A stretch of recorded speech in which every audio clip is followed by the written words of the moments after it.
महोदय, मैं अपने बोलने से पहले अपने दल के नेताओं को धन्यवाद देना चाहता हूं, आभार प्रकट करता हूं कि उन्होंने ये सामान्य चर्चा में, बजट के सामान्य चर्चा में मुझे बोलने का प्रथम अवसर दिया है। शहद से ही मैं गांव का किसान हूं, गांव में पैदा लिया, गांव में पला, गांव में बढ़ा। किसी तरह से राजनीति के धारा में चलते चलते यहाँ तक मैं पहुँच गया। लेकिन जब कभी मैं खड़ा होता हूँ तो मेरी नज़र वहीं रहती है। चौधरी चरण सिंह जब भारत के प्रधानमंत्री बने तब भी उन्होंने मुझे एक बार कहा था कि हुकुमचंद, भारत का प्रधानमंत्री हूँ, लेकिन दिन में एक बार मेरी नज़र अपने गांव में चली जाती है। वही कच्ची दीवार, फूस का छप्पर, वही कच्चा कुआं, वही गाय, वही भैंस, वही बकरी, वही ज्वार, वही बाजरा। तो जो जहाँ से पैदा लेके आता है, जिस संस्कार में पलता है, आप तो संस्कृत के भी विद्वान हैं अध्यक्ष जी, मनुष्य सब कुछ भूल जाएगा, लेकिन जिस संस्कार में पला है या बढ़ा है वो कभी भूल नहीं सकता है। तो मैं तो उसी संस्कार में पला हूँ, बढ़ा हूँ। मैंने गोबर देखा, मैंने बकरी की गिनती की, मैंने भैंस की गिनती की। अब संजोग से लोकसभा में आया हूँ तो वो आंकड़े की गिनती करनी पड़ती है। Fiscal deficit, revenue deficit. अब मेरे जैसा आदमी उसमें उलझ जाता है कि बकरी गिनूं कि भैंस गिनूं कि डिफिसिट गिनूं। यहाँ आके डेफिसिट गिनो, वहाँ बाद में गिनो। और हम तो केवल वही खोजते हैं। जैसे युद्ध के बाद, सीता माता के साथ युद्ध जीतने के बाद, लंका विजय के बाद, जब बानर भालू के बीच में मणि की माला वितरित की जा रही थी तो वो सब दाने को तोड़ तोड़ के बंदर देख रहे थे। सब हंस पड़े बड़े लोग कि आखिर बंदर बंदर तो है, ये माले क्यों तोड़ रहा है। पूछा कि तुम इस दाने को क्यों तोड़ रहे हो? तो कहा मैं इस हर दाने में सीताराम की मूर्ति देखना चाहता हूँ, और जिस दाने में सीताराम की मूर्ति नहीं हो मेरे लिए निरर्थक है। तो मैं तो बजट के हर पन्ना को पढ़ता हूँ तो देखता हूँ इसमें किसान कहाँ है, इसमें मजदूर कहाँ है, इसमें गांव कहाँ है, इसमें हमारे गाय भैंस के चारा दाना का कुछ है कि नहीं है, इसमें मेरे गांव की जो गरीब औरतें हैं जो खेत में काम करती हैं, पसीना बहाती हैं, मिट्टी पानी में सड़ती हैं, उनके शरीर से बदबू निकलता है। जीवन में कभी एक बार भी उनको लक्स और कौन रेक्सोना साबुन, कौन ये लिपस्टिक पाउडर, ये छूने का, देखने का अवसर नहीं मिलता है। क्या उसकी दुनिया को इन्होंने देखा था? मैं उन्हीं से पूछना चाहता हूं। अब तो बड़ी बड़ी बात करते हो, आगे दिन पीछे गए, गुरु से किया न है तब पछतावा होत क्या, चिड़िया चुग गई खेत। जिस समय गांव को देखना था, किसान को देखना था, मजदूर को देखना था, गरीब को देखना था, पिछड़ा को देखना था, दलित को देखना था, गांव की सड़कों को देखना था, गलियों को देखना था, कुआं को देखना था, आपने देखा क्या? आप तो देखते रहे कहीं। ये दो हिंदुस्तान, एक हिंदुस्तान में दो हिंदुस्तान आपने बनाया। एक है भारत, एक है India, that is called Hindustan. आपने बनाया ना। मैं आज भी कहता हूं, अगर मेरे गांव के किसी को उठावे, आंख में पट्टी बांध दे, हिंदुस्तान के कहीं भी, उड़ीसा हो, बंगाल हो, कहीं हो, किसान को लावे, गांव में आंख पर पट्टी बांध दे और एक बार इंडिया गेट पर उसकी आंख को खोल दे, उसको लगेगा कि हम स्वर्ग में चले आए, कि बैकुंठ में चले आए, कि इंद्रपुरी चले आए। इतना का अंतर है। मैं 1977 में एमएलए बन के आया, इंडिया गेट के किनारे पैदल टहल रहा था, एक बड़ी गाड़ी में एक बड़ा कुत्ता जा रहा था, वो अपने मुंह को निकाल के जी लपलपाते जा रहा था। मैं गांव का आदमी खड़ा होकर सोचने लगा कुत्ता जरूर कुछ कह रहा है। मैं एमपी था, कभी दिल्ली देखा नहीं था, मेरे अंदर से आवाज आई कि कुत्ता कह रहा है क्या है, तू गांव का किसान, गरीब, मजदूर, पिछड़ा, दलित, तू क्या जन्म लेके करने आया है? तुझसे मैं सौभाग्यशाली हूं। देख, मैं ठंड गर्म गाड़ी में बैठा हूं, केक खाता हूं, ऑमलेट कटलेट खाता हूं, गद्दे पर सोता हूं। तुमने देखा हिंदुस्तान, तुमसे अच्छा मैं हूं। उस दिन मुझे लगा कि इस हिंदुस्तान के बड़े लोगों के कुत्ते भी मुझसे अच्छी जिंदगी जी के रहे हैं और मुझे उस जिंदगी से भी बदतर जिंदगी जिलाने वाले कोई नहीं है, आप हैं। राज किया है आपने। मैं आंदोलन किया, जेल में गया, जेल में सराया। आज भी पूर्वा हवा चलती है तो आपके पुलिस की लाठी से जो हड्डी में चोट है वो कहीं ना कहीं दर्द करने लगता है। तब मुझे ऐसा एहसास होता है कि जिस राज में मुझे इतना कष्ट मिला था, अगर मेरा बस चले तो उस राज को सदा सर्वदा के लिए हिंदुस्तान से उखाड़ के गया जी में जाके पिंडदान कर दूं, जो फिर निकलने न पाए। क्या बात करते हैं साहब? आपसे मैं आंकड़े में नहीं जाऊंगा। आप योजना आयोग की बात कर रहे थे, मैं अपने गुरु डॉक्टर लोहिया की बात को आपके सामने मैं दिखाना चाहूंगा। मैं नहीं बोलता, मुझे तो उन्होंने दृष्टि दी थी। इसी लोकसभा में 6 सितंबर 1963 को एक बहस हुई थी, ख्याल रखिएगा, जिस बहस ने पंडित नेहरू को भी हिला दिया था। वो बहस थी 3 आना बनाम 15 आना का। लोहिया ने कहा था, मैंने 27 करोड़ हिंदुस्तान के लिए 3 आने रोज की आमदनी कही, प्रधानमंत्री ने 15 आने रोज की और योजना मंत्री ने 7.5 आने रोज की। अब प्रधानमंत्री और योजना मंत्री आपस में निपट लेंगे कि दोनों में कौन सही है। यही आंकड़े हैं योजना आयोग के। प्रधानमंत्री का है 15 आना, योजना आयोग के मंत्री का है 7.5 आना। जिस योजना आयोग को यह भी नहीं पता 15 आना सही कि 7.5 आना सही, प्रधानमंत्री सही कि योजना मंत्री सही, उसी योजना आयोग को सर पर ढोते रहो। जो दर्शन करना चाहिए तो दर्पण माजत रहिए, दर्पण में लगा काई तो दरस कहां से पाई। क्या बात करते हैं साहब? इस हिंदुस्तान में अगर किसी का में प्रधानमंत्री जी बैठे हैं, मैं भुक्तभोगी हूं, जिस रोग से मैं पीड़ित हूं, कहीं ना कहीं उस रोग से आप भी पीड़ित हैं। बीरप्पा मोइली जी, आप भी पिछड़े वर्ग से हैं, मैं भी पिछड़े वर्ग से हूं। का दुख जाने दुखिया की, का दुख जाने दुखिया माए, जाके पैर न फटे बीमारी, सोका जाने पीर पराई। आपके मल्लिकार्जुन अर्जुन जी भी उसी दलित समाज से हैं। आपने सामाजिक पीड़ा को झेला नहीं है, भोगा नहीं है। इस हिंदुस्तान में अगर सबसे बड़ा कारण और सबसे बड़ी चीज अगर रही है सनातन काल से, तो वह हिंदुस्तान की जाति प्रथा।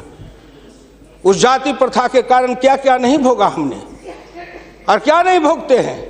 अभी अभी चुनाव हो रहा था, श्री नरेंद्र मोदी जी के लिए कोई कह रहा था, मेरे ऑफिस के आगे चाय की दुकान खुलवा देते हैं, फुटपाथ पर जाओ चाय की दुकान के लिए दुकान दे देते हैं। और कुछ कहने के लिए नहीं मिलता है लोगों को? नहीं मिलता है क्या? क्यों उपहास करते हो?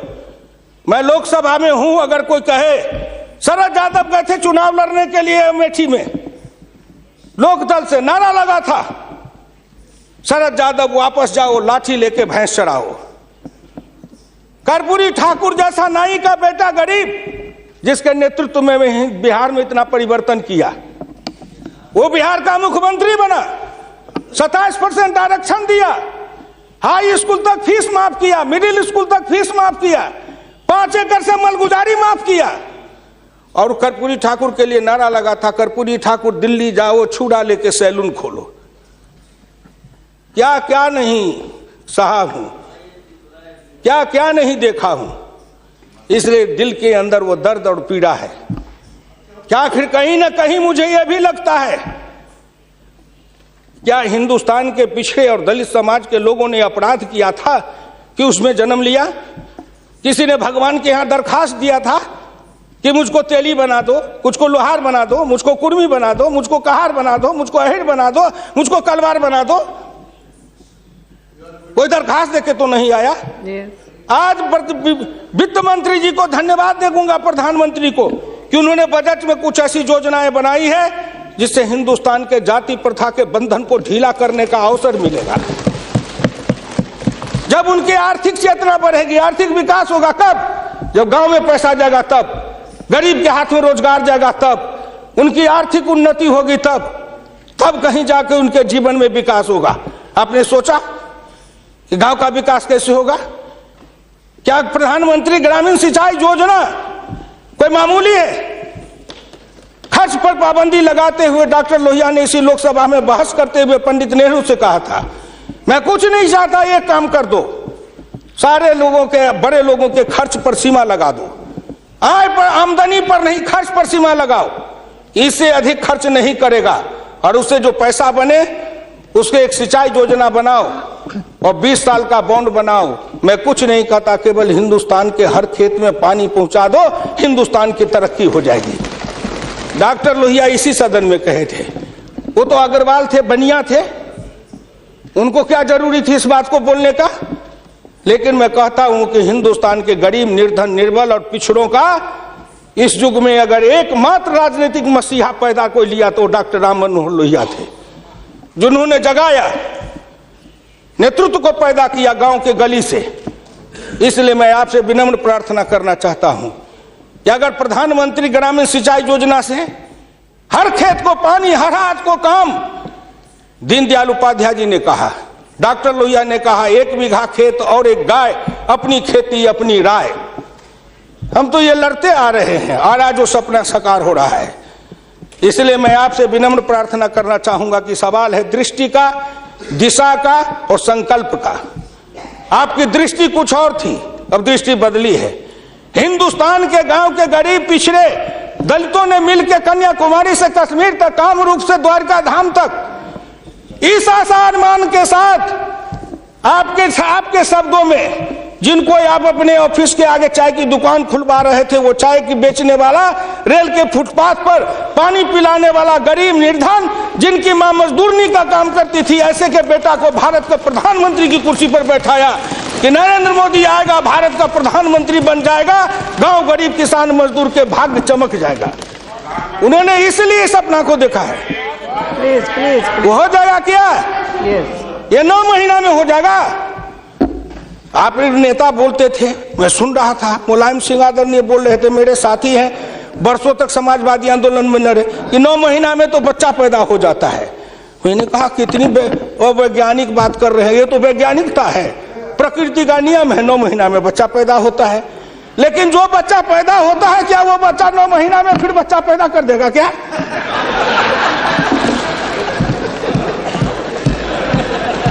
कितनी आप वैज्ञानिक बात बोल रहे हो?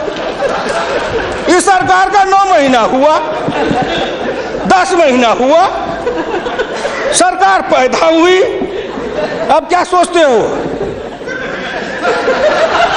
आप क्या सोचते हो? इसलिए आपसे मेरी विनम्र प्रार्थना है कि संभलो, अभी भी आप संभलिए, प्लीज अभी आप संभलिए। आप बजट को क्या समझते हो? आप बसीर रहिए। मैं वीरप्पा मोइली साहब नहीं हूं। वीरप्पा मोइली साहब आंकड़े बता रहे थे, मैं उन आंकड़ों का जवाब दे रहा हूं कि आपने इतने दिन ये आंकड़े अब हमको पढ़ा रहे हैं। आपने क्या आंकड़े पढ़े थे? आपने आंकड़े पढ़े?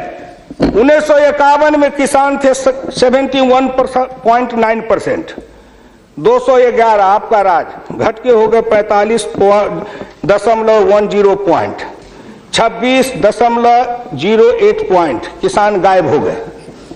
कहाँ गायब हो गए? कहीं नहीं गायब हुए। खेतिहर मजदूर थे 28.1 पॉइंट, और वो घट करके हो गए 17.5, वो बढ़ गए 26.08। अध्यक्ष महोदय, जितना किसान गमा उतना खेतिहर मजदूर बनाया। ये आंकड़े नहीं है क्या? ये सच है कि नहीं? तो आप बजट बनाते रहो। बड़े बड़े अर्थशास्त्री आए, एक विद्वान आए अर्थशास्त्र के, कहां से? वो हार्वर्ड वाले। हमको कहा है हार्वर्ड, हमने कहा इस देश को कर देगा हार्वर्ड। ये हर्बट वाला हर्बर करेगा। हिंदुस्तानी अर्थशास्त्री चाहिए अरुण जेटली के जैसे। और ये कहां गए बोलिए? अगर ये चौधरी चरण सिंह हिंदुस्तान के जितने कृषि अर्थ ग्रामीण अर्थशास्त्री हुए, जेसी कुमारप्पा से लेकर चौधरी चरण सिंह तक, सबने एक ही बात कहा, खेती पर से जो जो भार घटेगा त्यों तो गांव की उन्नति होगी, किसान खुशहाल होगा। खेती पर से भार को कम करो। आपने कम किया, लेकिन हमको बनाया क्या? ऑफिसर बनाते, नौकरी देते, उद्योग लगाते, हाथ में काम देते, साइकिल देते, मोटरसाइकिल पर चढ़वाते, तब न समझते।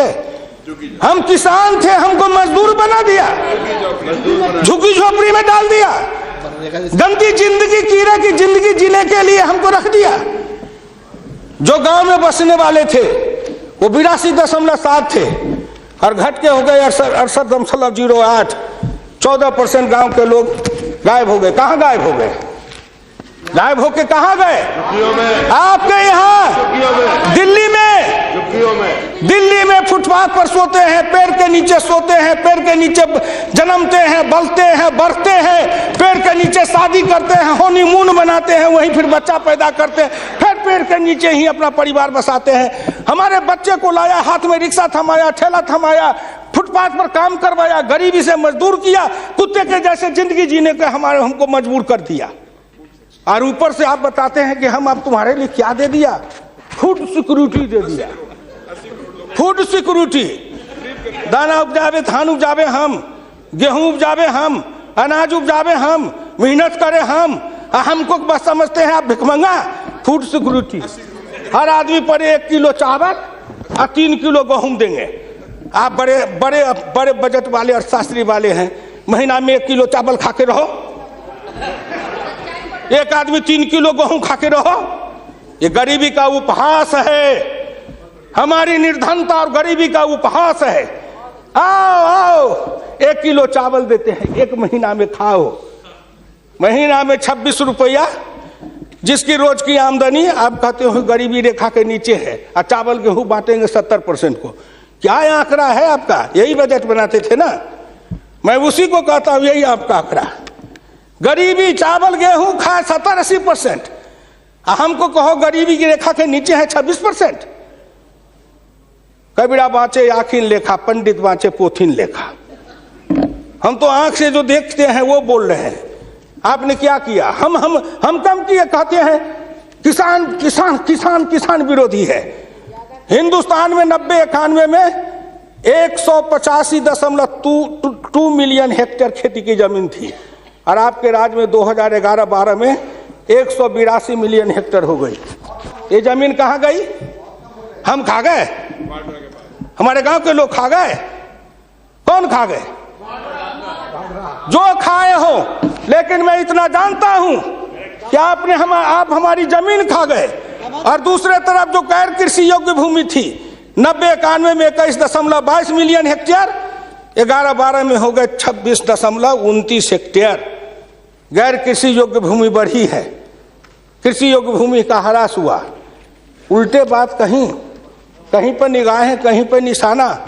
न कुछ मिले तो कुछ कहिए, न कुछ मिले तो विरोधी में गए तो कुछ न कुछ तो कहना है ना, नहीं तो दुनिया कैसे देखेगी कि विरोधी का काम कर रहे हैं। इसलिए आपसे मेरी विनम्र प्रार्थना है, अगर विरोधी का काम भी करना है तो आप अपने नेताओं को कहिए कि कुछ दिन हमारे पास आए, 6 महीना ट्रेनिंग दे देंगे कि हम विरोधी थे तो क्या करते थे। अरे नाटक भी करिए तो किसी डायरेक्टर से सीख तो लीजिए।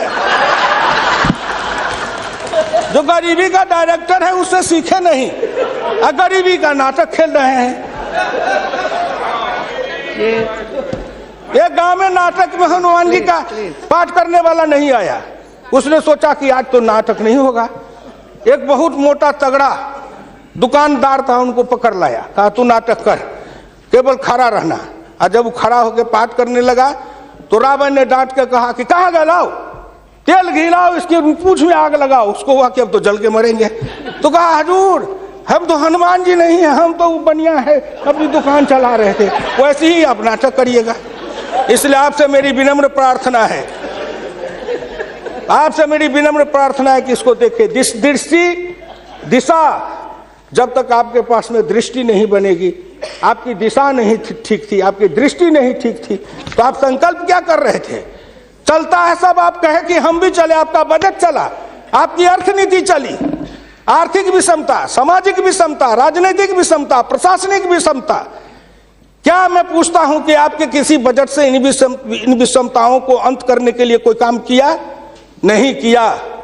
इसलिए हमारे गुरु डॉक्टर लोहिया कहते थे कि हिंदुस्तान में जब तक जाति प्रथा है और जब तक इस जाति प्रथा का रोग रहेगा तब तक हिंदुस्तान का कल्याण नहीं होगा। भ्रष्टाचार के पीछे भी जाति प्रथा है। कोई माननीय प्रधानमंत्री बैठे हैं, हिंदुस्तान के अंदर किसी को अगर चाहेंगे कुछ कर दे, प्रधानमंत्री रहते हुए क्या है जो कर देंगे? जिस जात का सरकारी नौकर होता है, मैं भी इतने दिन तक 54 वर्ष रह के देखा, मंत्री रह के देखा, जिस जात का सरकारी नौकर, उसके ऊपर कलम उठाइए तो उसके जात का न जाने कहां से कहां सभी जगह से लोग आ जाते हैं उसको बचाने के लिए। जात पर हमला, अगर किसी बेईमान पर हमला है तो जात पर हमला, किसी भ्रष्टाचारी पर हमला है तो माना जाता है जात पर हमला है। इस जात को तोड़ने के लिए सबसे बड़ा कदम उठाना पड़ेगा। मैं वित्त मंत्री जी को धन्यवाद देता हूं, प्रधानमंत्री जी को, कि कुछ योजनाएं ऐसी आई हैं, लेकिन मैं एक प्रार्थना करूंगा। हमको कहते हैं कि आरक्षण की बात मैं कहता हूं शुरू दिन से, सदन सहमत हो और आप भी सहमत हो तो प्रधानमंत्री जी से कहूं कि तुरंत लागू करिए, लेकिन इसमें सहमति का सवाल है, राष्ट्रीय सहमति, सदन की सहमति, आपकी सहमति। सब आरक्षण मेरा खत्म कर दीजिए, लेकिन एक कर दीजिए, सरकारी नौकरी और सरकारी सेवा, इन दोनों के लिए अंतर जातीय विवाह को अनिवार्य करिए। न रहेगी जाति, न रहेगा बांस, न बजेगी बांसुरी, जातियां टूटेगी। अंतर जातीयता के कारण हिंदुस्तान में एक जाति बनेगी, वह जाति बनेगी भारतीय, वह जाति बनेगी मानव जाति। इन जातियों के रेखा को तोड़िए। इसके लिए अगर कर सकते हैं तो आप सहमत है तो बोलिए।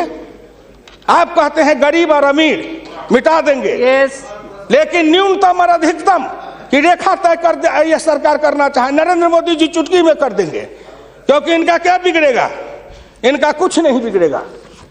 नरेंद्र मोदी जी अगर न्यूनतम और अधिकतम की रेखा तय करेंगे तो इनका कुछ जाएगा, न परिवार का जाएगा, न बाल बच्चे का जाएगा, किसी का कुछ नहीं बिगड़ने वाला है।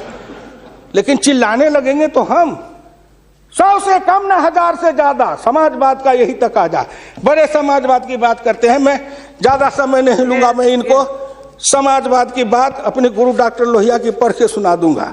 और हमारे कुछ समाजवादी हैं, अब वो तथाकथित समाजवादी हो गए हैं। समाजवादी तो रहे नहीं, लेकिन तथाकथित हैं। आप मुझको कह देंगे कि आप भाजपा में चले गए, मैं भाजपा में क्यों आऊं? आपके ऐसे दल बने, इस दल के टुकड़े 1000 हुए, कोई यहाँ गिरे, कोई वहां गिरे। मैं कहाँ दौड़ा फिरता, मैं चला आया भाजपा में। मैं भारतीय जनता पार्टी के नेताओं को धन्यवाद देना चाहता हूं कि हुकुमदेव नारायण 3 बरस से ज्यादा किसी पार्टी को दुरुस्त नहीं रहने देता था। आज 20 बरस से भारतीय जनता पार्टी में अटल अटल खड़ा हूं। इस पार्टी में जब तक कोई ताकत नहीं है, अडवाणी जी में, अटल जी में, नरेंद्र मोदी जी में, इन सब लोगों में जब कोई गुण नहीं है, तो मेरे जैसे उदंड आदमी को 20 वर्ष तक अपने पिंजरे में रख लिया है, कोई साधारण योग्यता है? इस बात को समझो।